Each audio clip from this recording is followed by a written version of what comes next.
بسم اللہ الرحمن الرحیم۔ فائنلی آج بابر اعظم کو T20 اور ون ڈے فارمیٹ کے لیے کپتان بنا دیا گیا۔ پہلے تو اس بات کی مجھے حیرانگی تھی جب انہیں ہٹایا گیا تھا۔ وہ طریقہ کار بالکل ٹھیک نہیں تھا، کیونکہ ایک طریقہ ہوتا ہے، ایک پروسیجر ہوتا ہے کہ اگر آپ نے کیپٹن کو ریموو کرنا ہے، اس سے رپورٹ دی جاتی ہے، اس سے بات کی جاتی ہے، ٹیم مینجمنٹ سے بات کی جاتی ہے اور پھر کیپٹن کو ہٹایا جاتا ہے۔ مگر ہمارے ملک میں یہ روایت نہیں ہے، جس کا دل کرتا ہے وہ ویسے ہی کر دیتا ہے۔ لابیز موو کرتی ہیں، سازشیں ہوتی ہیں اور پھر فائنلی آپ نے اس کو ہٹا دیا۔ اب آپ نے دوبارہ ان کو کپتان بنا دیا ہے، تو اب وہ شہین شاہ افریدی کے بارے میں بھی یہی بات آ رہی ہے کہ وہ پوچھ رہے ہیں کہ میری کیا غلطی ہے۔ تو آئی ایم شور کہ پی سی بی نے کوئی ہوم ورک کیا ہوگا، سمجھا ہوگا کہ کیوں کیا۔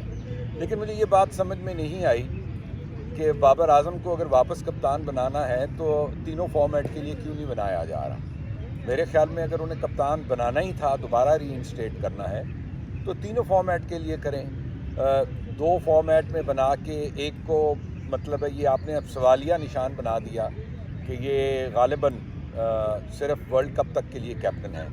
میرے خیال میں یہ اچھی اسٹریٹجی نہیں ہے، کیونکہ جس کو بھی کپتان بنائے اس کو اتنا ٹائم دینا چاہیے کہ وہ اپنے آپ کو، اپنی کریڈبلٹی کو پروو کر سکے۔ یہ بھی ٹھیک بات ہے کہ بابر پہلے بھی پاکستان کے کپتان رہ چکے ہیں، وہ کافی موقع ملا ہے، بٹ میری دانش میں یہی تھا کہ اگر ان کو کپتان بنانا ہے تو آپ ان کو پورا موقع دیں تینوں فارمیٹ کے لیے، اور ان کو کم از کم ایک 1.5 سال کے لیے 3-4 سیریز کے لیے بنائیں اور پھر اسیسمنٹ کریں کہ کیا۔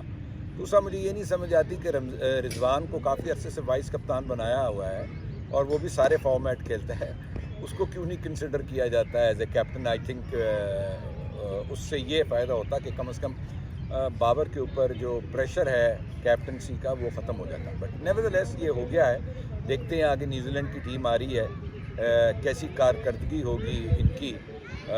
ابھی پی سی بی بھی کچھ جلدی میں ہی کام کر رہا ہے، جیسے سلیکشن کمیٹی بنی ہے، یہ نہیں پتا کہ چیئرمین سلیکٹر کون ہے۔ میرے خیال ہے یہ بھی واضح ہونا چاہیے کہ چیئرمین سلیکٹر کون ہے، کیونکہ اگر سلیکشن کمیٹی کا کوئی ہیڈ تو ایک ضرور ہونا چاہیے۔ تو ساری چیزیں ہیں، لیکن ابھی کیونکہ نئے چیئرمین آئے ہیں، میرے خیال ہے کچھ ان کو وقت دینا چاہیے، دیکھنا چاہیے کہ ان کی نئی اسٹریٹجی کیا آتی ہے، وہ کیا نیا کر کے دکھاتے ہیں پاکستان کرکٹ کو، کیونکہ پاکستان کرکٹ کو اس وقت اسٹیبلٹی کی ضرورت ہے، افراتفری کی ضرورت نہیں ہے۔ تو دیکھتے ہیں کیا ہوتا ہے۔ All the best to Babar and wish him good لک، اور امید کرتے ہیں کہ وہ اس باری کا جو ان کا ٹینر ہوگا پچھلے سے بہتر ہوگا۔ اپنا بھی بہت خیال رکھیے گا، میرے چینل کا بھی اگر ابھی تک آپ نے سبسکرائب نہیں کیا تو اس چینل کو سبسکرائب کیجیے گا۔ خدا حافظ۔